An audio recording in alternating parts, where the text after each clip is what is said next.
Like, subscribe and hit the notification bell for more videos. Hello everyone, today let's talk about a company that helped make globalization possible. That company is DHL.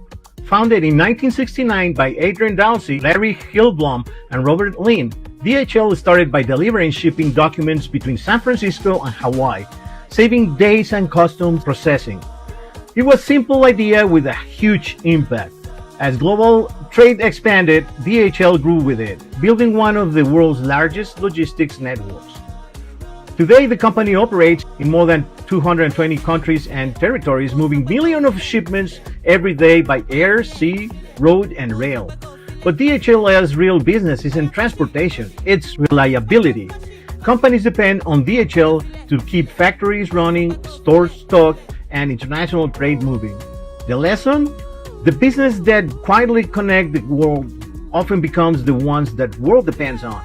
I'm Inigo from Gesher Group. See you in the comments.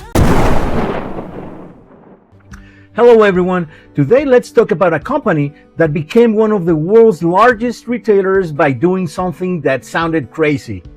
Charging customers just to enter their store. That company is Costco. When Costco launched its membership model, many people thought consumers would never pay an annual fee just for right to shop. But Costco understood something important. People don't mind paying for access if they know they're getting exceptional value. Instead of maximizing profits on every product, Costco focused on keeping prices low, inventory efficient, and customers loyal. Today, millions of members renew their subscriptions every year, creating predictable stream of revenue that helps the company keep prices competitive. The lesson? Sometimes the best business model isn't the one that makes the most money on each transaction. It's the one that creates trust and long-term relationships. I'm Inigo from Gesher Group. See you in the comments. Hello everyone. Today let's talk about a company that helped build roads, mines, ports, factories, and entire cities around the world. The company is Caterpillar. Founded in 1925, Caterpillar became a global leader in construction and mining equipment. But its success wasn't just about building bulldozers, excavators, or engines. The company understood that customers weren't buying machines. They were buying productivity. A machine that stops working can cost a mine, a construction site, or a factory thousands of dollars per hour. That's why Caterpillar invested heavily in service, spare parts, maintenance, and a leader network across the globe.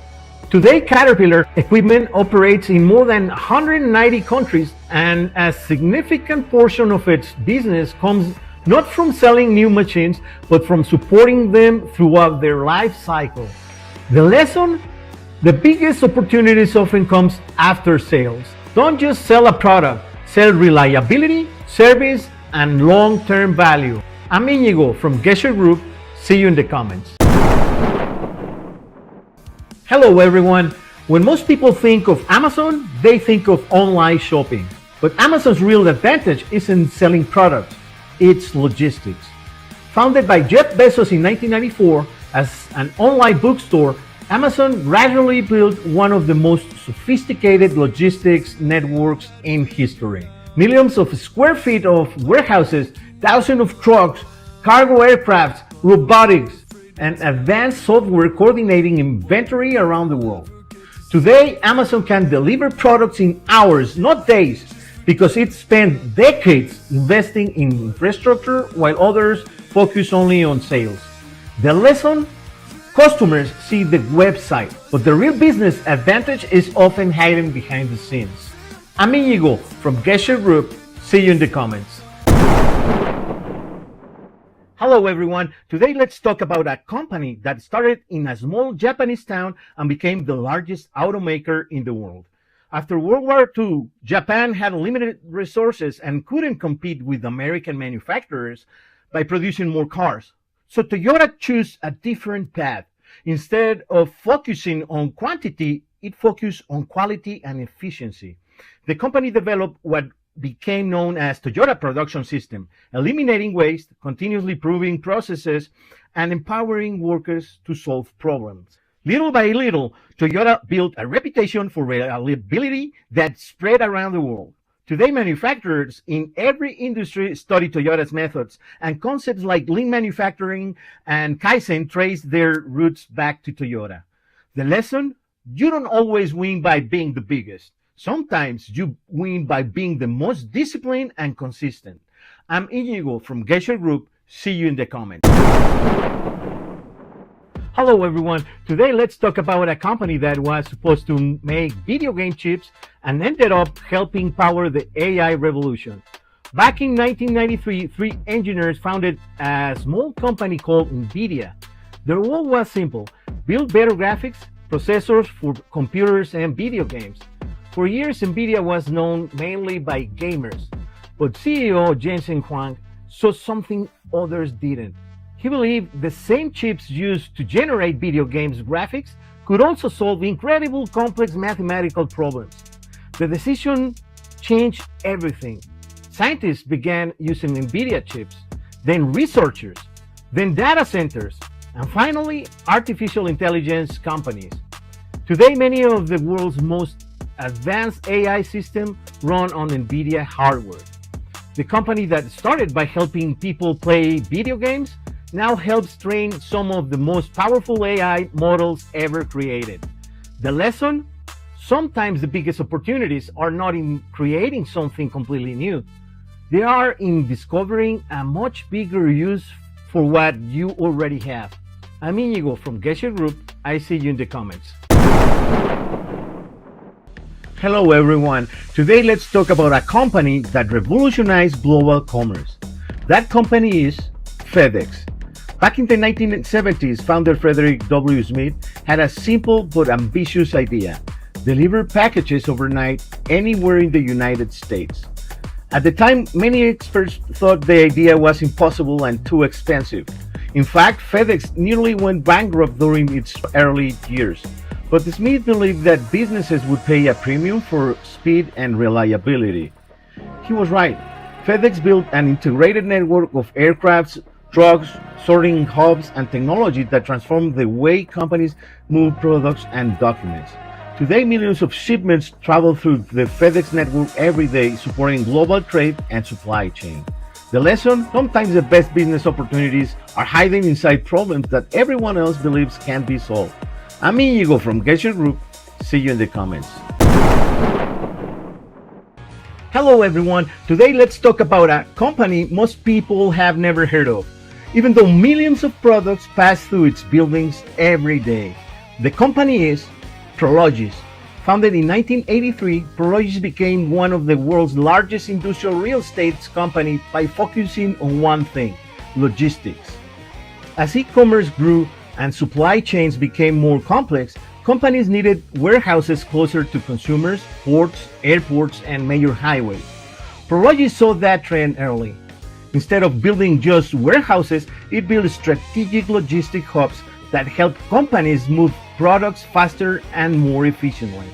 Today, Prologis owns and operates hundreds of millions of square feet of logistics facilities across the globe, serving many of the world's largest companies. The lesson? Sometimes the biggest opportunities comes from supporting the businesses that everyone else sees.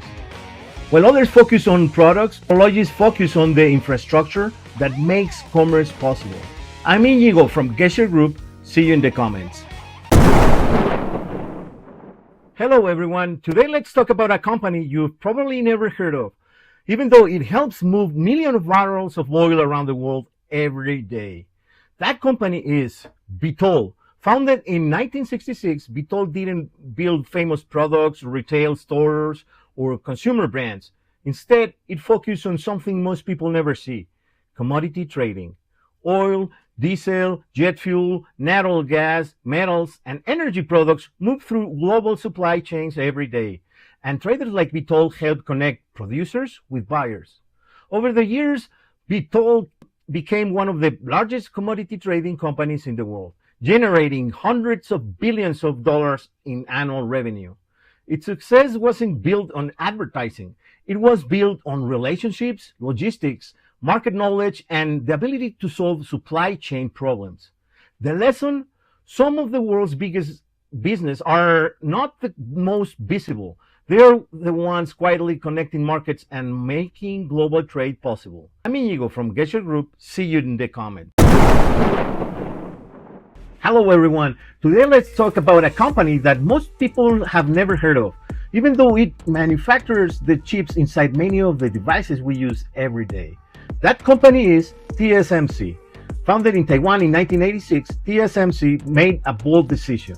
Instead of designing its own chips, it would manufacture chips for other companies.